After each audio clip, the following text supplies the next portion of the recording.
First of all, the sealed indictment is supposed to be sealed. It's not supposed to be revealed, is it not? It is indeed, Brian. This was actually we are now getting close to a series of statements by the president that put him on the long road to impeachable offenses.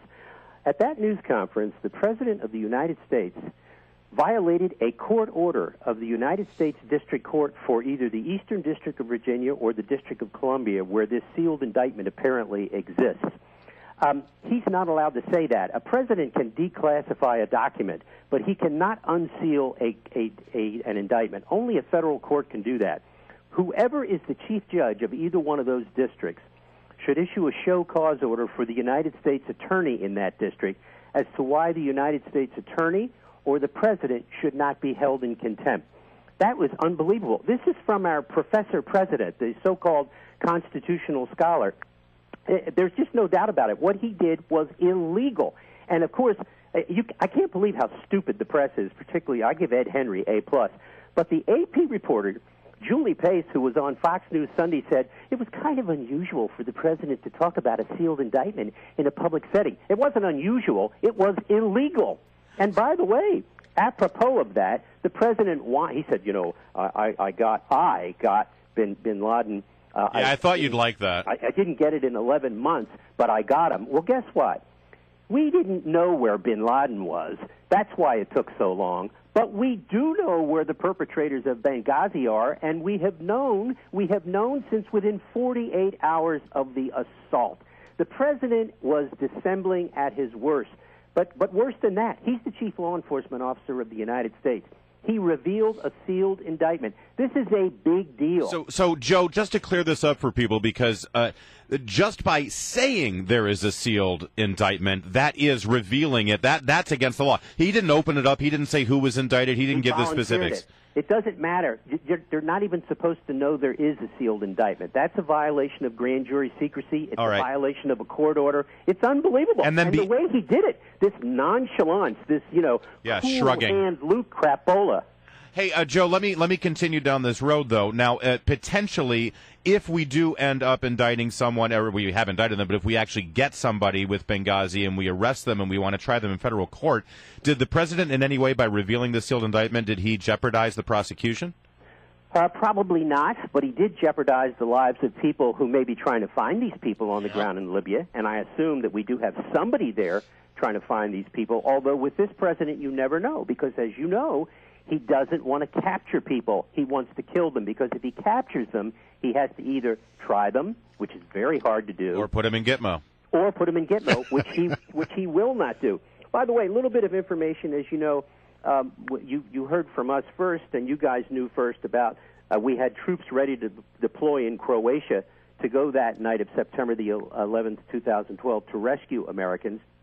We have learned that one of the reasons the administration is so deeply concerned, we have been told that there were 400 surface-to-air missiles stolen, and that they are all on or about in the hands of many people, and that the biggest fear in the U.S. intelligence community is that one of these missiles will be used to shoot down an airliner. Hold on a minute, because this is big stuff. This is really important stuff. 400 missiles. What was going on there was they were from Libya. They were taking the Libyan surface-to-air missiles, the CIA, and they were sending them where? That's a good question. I don't have an answer Syria to that. rebels? Maybe the Syrian rebels? Do not have an answer to that, but we have learned, as you know, as a result of Victoria and I representing the whistleblowers, a lot of people have come forward to share information with us. Some of it is verifiable, some of it is not. This information comes from former intelligence officials who stay in constant contact with people in the special ops and intelligence community, and it is pretty clear that the biggest concern right now are 400 missiles which have been diverted in Libya and have gotten into the hands of some very ugly people. And they are worried, specifically according to these sources, about an attempt to shoot down an airliner. Yes. surface-to-air missiles. That's what they do. They shoot down planes. That's exactly right. And now they're in the hands of Al-Qaeda operatives. That is what these people are telling us. And, these are surface-to-air missiles that we believe, and you believe, based on your sources, Joe diGenova, that were at the annex that night on September 11th, 2012. That I do not know whether they were at the annex, but it is clear that the annex was somehow involved in the process of the distribution of those missiles. And so why in the world, in a situation like that, would you want to delay the entry of the FBI down there to investigate what was going on? Very good question, Brian. That's a great question, isn't it? The reason is very simple. Because it happened before an election, before the 2012 election. Remember, September the 11th, 2012, no preparation at the American installations, actually anywhere in the world. Can you imagine if that had happened on George Bush's watch? Oh my if God. there had been a second attack? This is why we shut down the 19 embassies recently. They were afraid that there was going to be a missile attack on one of the embassies. Remember, you can take a shoulder-held missile and shoot it into an embassy, not just in the sky. Yeah. Wow, and Joe. What happened is the reason they lied about, in other words, remember the famous demonstration and the phony video YouTube and all video. of that? Mm-hmm. That's what this was all about. That's why they're so worried. That's why they have lied repeatedly about what happened in Benghazi, because they are now responsible for all of the stepchildren of violence that happened as a result of this. This is a very serious matter. And when you compound it with the flippancy of the President of the United States, who talks about a sealed indictment to cover his fanny, to make it look like he's doing something, when in fact he has done nothing.